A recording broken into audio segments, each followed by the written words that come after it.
Arrêtez s'il vous plaît de croire que sans cette personne que vous avez rencontrée, certainement avec laquelle vous avez vécu quelques années merveilleuses, vous ne pouvez plus vivre. Il y a des gens qui m'ont dit « je suis émotionnellement dépendante, je ne peux pas vivre sans l'amour de quelqu'un d'autre ». Mais ça, c'est ce qui arrive quand on n'a aucun amour pour soi, quand on est incapable de comprendre que l'amour qu'on peut avoir pour soi est déjà suffisant pour nous. Ce qu'on reçoit de l'autre n'est qu'un bonus. Je le dis tout le temps, mais j'ai l'impression que ça ne se comprend pas. Voilà pourquoi je suis souvent obligé de revenir sur certains sujets. Je vais prendre un exemple. Vous avez besoin, pour vivre, pour vous nourrir, d'une baguette de pain. Vous allez à la boulangerie et en sortant, ou alors là-bas, vous rencontrez une amie ou un ami qui vous dit bon, allez, je t'en offre 3 de plus. Ça vous fait 4 baguettes.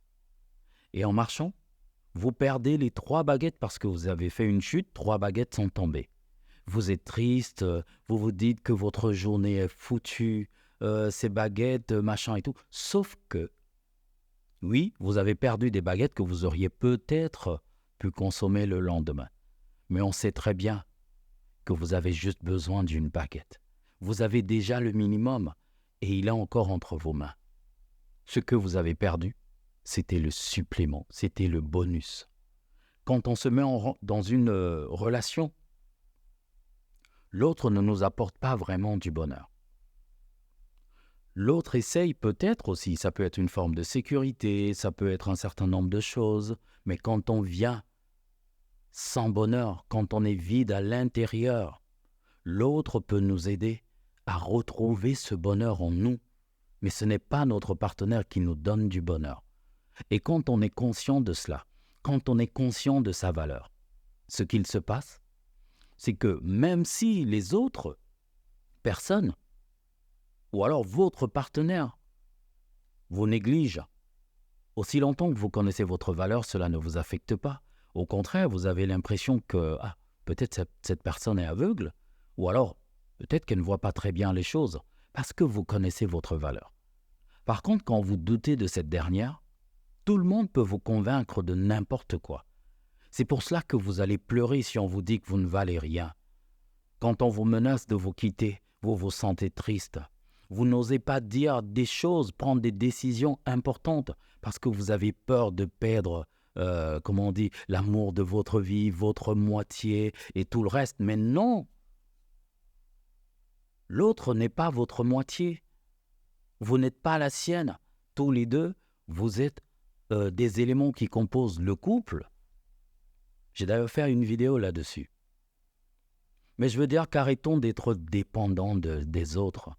Arrêtons justement de nous exposer à ce chantage. Parce que quand notre partenaire voit que nous dépendons entièrement, émotionnellement, de lui ou d'elle, alors nous sommes morts. Notre partenaire va se permettre tout et rien. Parce que cette personne sait très bien qu'on va s'énerver, on va faire un peu de bruit, mais ça va passer parce qu'on se dit qu'on n'a pas mieux. Mais quand dans un coin de notre tête, nous nous disons que nous valons mieux et qu'avec ou sans cette personne, nous allons vivre. Et en plus, souvent, on se bloque, mais on oublie que derrière, mais si cette personne a pu nous apprécier, quelqu'un d'autre peut nous apprécier autant pour moi. Pourquoi est-ce que vous vous dévalorisez? Encore une fois, si vous ne connaissez pas votre valeur, vous vous exposez au fait que ce soit les autres, en fait, qui la définissent à votre place. Et jamais ils ne vont vous accorder des choses qui sont réservées à cette valeur réelle que vous avez. Ça va même frôler à, une certaine forme d'arnaque émotionnelle. Soyez conscient de votre valeur, mais surtout, ayez beaucoup d'amour propre. Dans une précédente vidéo, je disais que quand on ne va pas bien, au lieu de rechercher la dépression ou alors de sombrer dedans, dans la tristesse et tout le reste, la chose la plus importante à éviter de perdre, c'est ce bonheur qu'on avait quelques minutes avant.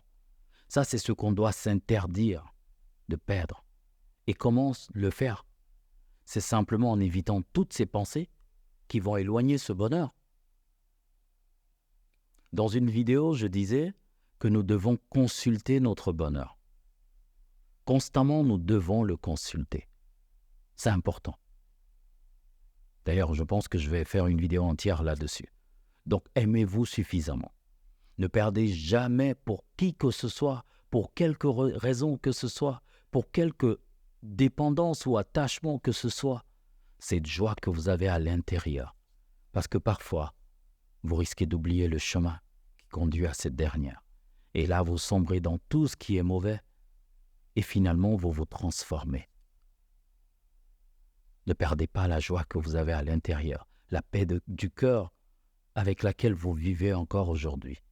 Et si vous êtes en train de sombrer, ce n'est pas tard. Apprenez à vous apprécier.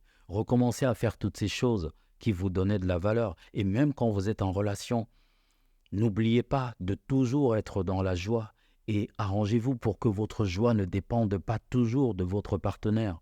Sinon, vous aurez l'impression que sans cette personne, vous ne pouvez pas être heureux ou heureuse. Votre partenaire doit être la source de toutes ces choses.